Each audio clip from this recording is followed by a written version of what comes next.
Hello, everyone, and welcome. My name is Julie Mann, and I show men and women how they can live healthy, happy, sustainable lives simply by changing their habits and using cutting edge products that help them to age really well. And I'm absolutely delighted because today I'm joined by Dr. Zainal Khan, and he is a doctor of sports and exercise. And he's basically going to talk to us all about fasting, give us some fasting habits. So, really great to see you, Zainal. I'm just going to hand straight over to you. Thank you. Thank you. Thank you for having me, Julie, on your show. It is awesome to be here. And I'm excited to talk to people about the fasting habit. And everybody's going to go, what is a fasting habit? Oh my goodness, what is that? So, what I tell people is fasting every week, choosing 1 or 2 days a week to implement intermittent fasting. This is not the water fast. This is not all those, I have to get rid of everything in my diet day. I'm talking about just intermittent fasting where you eat 1 or 2 meals throughout that day and you have a 12 to 13 hour period of time where you are not eating or drinking anything.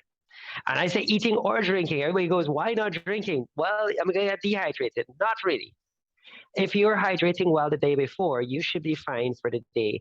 But if you're feeling dehydrated, then you can have something like a glass of water or something like a 0 calorie beverage, which is tea with no sugar, coffee with no milk or sugar in it, or any kind of additional things that add calories.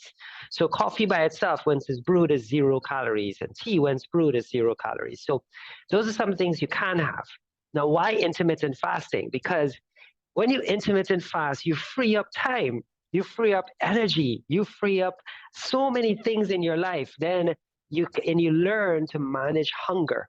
So we all have those moments where we can't have lunch or we have to skip a meal, and then you're angry and you're frustrated and you're overwhelmed because you're hungry. So fasting teaches you how to take care of that, and techniques you can use to get past that so that you won't feel like you have to be angry. So pressing your stomach will help with that, because all you have to do is belch and suddenly you're no longer hungry. It's just a gas, right? So this is what fasting does. But here's the thing: fasting also frees up time and gives you less decisions to make in a day. So every time you have to eat, you have to make 5 decisions, right? And let's say you remove those 5 decisions. Now you have 5 extra decisions you can use for something else. And and who is it who said it? It was the CEO of Apple that says you only have a limited amount of decisions to make every day. So if you get back 10 decisions from like 2 meals, guess what? That's 10 more things you can do. Well, how does it increase energy? Because when you fast, it causes you to go into something called ketosis, which is burning fat. And fat has 7 times more energy than sugar. So now you have to sustain the energy in your body, and you've gone into ketosis, which means that now you're burning this consistent level of energy. And you have enough fat stores versus glycogen stores to keep you energetic all day. Everybody who's fasted with me has said, I felt so energized all day. Like I had so much time and I have so much energy to do more.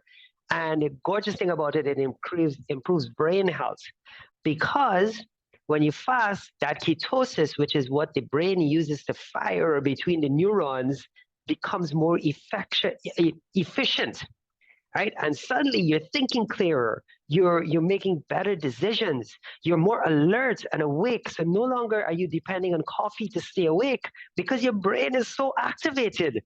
And this is what fasting does as a habit. So imagine 2 days in a week you implement fasting, and in 2 days in a week you just go from being lethargic and being a little bit down, and then suddenly you have more time, you have more energy, you have more focus. And that's what fasting does. And that's a gorgeous thing about intermittent fasting. And that was why I love it as a habit that you can implement. And I always tell people you can take it a little further. And then once a month, you do 5 days of fasting. And then once a year, you do a whole month of fasting. And as you get better at doing this, it becomes a regular habit where you just want to do more of it. But I don't recommend going more than a month, because then you're just pushing your body too hard. You got to give your body time to recover, right? So fasting is a great habit to have for boosting your energy, your health, and your brain's focus.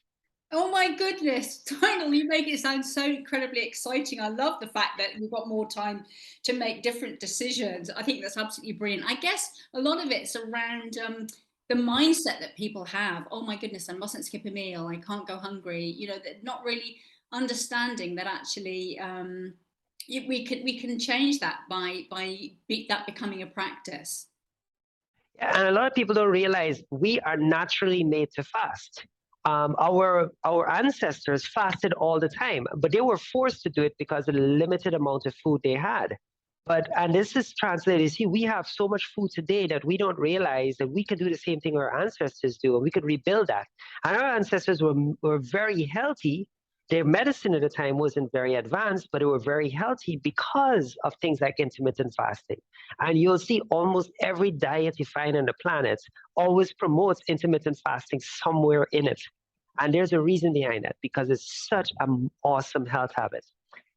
It's also easy, like if you're starting your health journey, to do a little bit of intermittent fasting before you start to jumpstart that journey. It's like taking two cables for a battery and just jumpstarting your life with it. It's awesome to do that. Amazing analogy. So clearly, this is something, you walk your talk. I know that.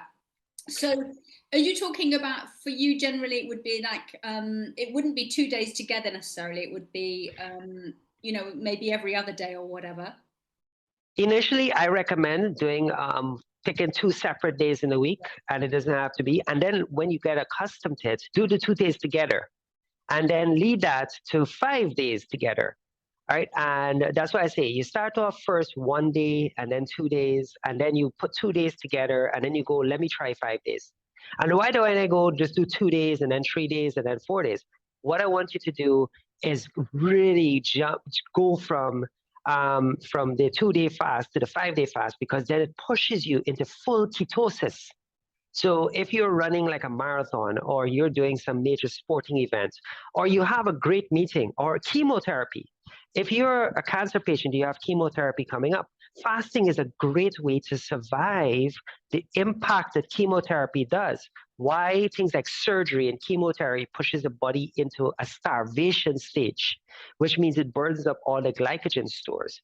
Now, because you have so much fat stores in your body, if you're fasting, you already jump started ketosis.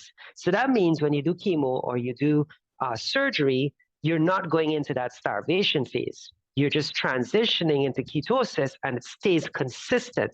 And the recovery rate is much faster, and the impact of chemo and surgery is much less. Wow, that's good to know. So typically, Zainul, what kind of time would you start eating in the day, and what time would you finish eating if you were doing a fasting day? So I would say adjust fasting to you, right? What you want to do is 12 to 13 hours of fasting. Some people go longer, 16, 18 hours. Some people do one meal or two meals. So one meal at the beginning, one meal at the end, or just one meal for the entire day, right? And you adjust it to you. So if you're a person who wakes up at 6 a.m., you say you wake up at 6 a.m., you have a meal, and you fast from 7 a.m. until 8 p.m. So if you're a person who wakes up at 11 a.m., because some people work in the nights, right? Then at 11 a.m. you start to fast, and you break your fast at 12 midnight, right? Or you go until 11 a.m. next day, and then you have your next meal. And don't get bogged down about what you can eat and what you should eat and shouldn't eat. The gorgeous thing about fasting is when you start doing it, you realize you eat less, right? And you actually start planning your meals. It really gets you into the habit of saying, okay, I want to get more of this and more of this into my diet. So I am going to do things that help me to go through the fasting day easier, right? So adjust to you, just make it 12 to 13 hours between the meals, and you'll see a massive difference in your health journey. Wow, sounds brilliant. Now, obviously, I'm going to put all your links below this video. So if any of you watching want to check out Zainul, please do go below to this video and check his links, and ask him a question, send him a message.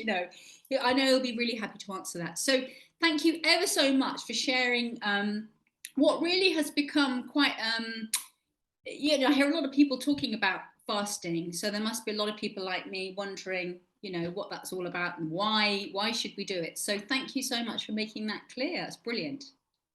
Awesome. And it was awesome being here, as I said before. And thank you everyone for watching. All our links are below. Brilliant. Awesome.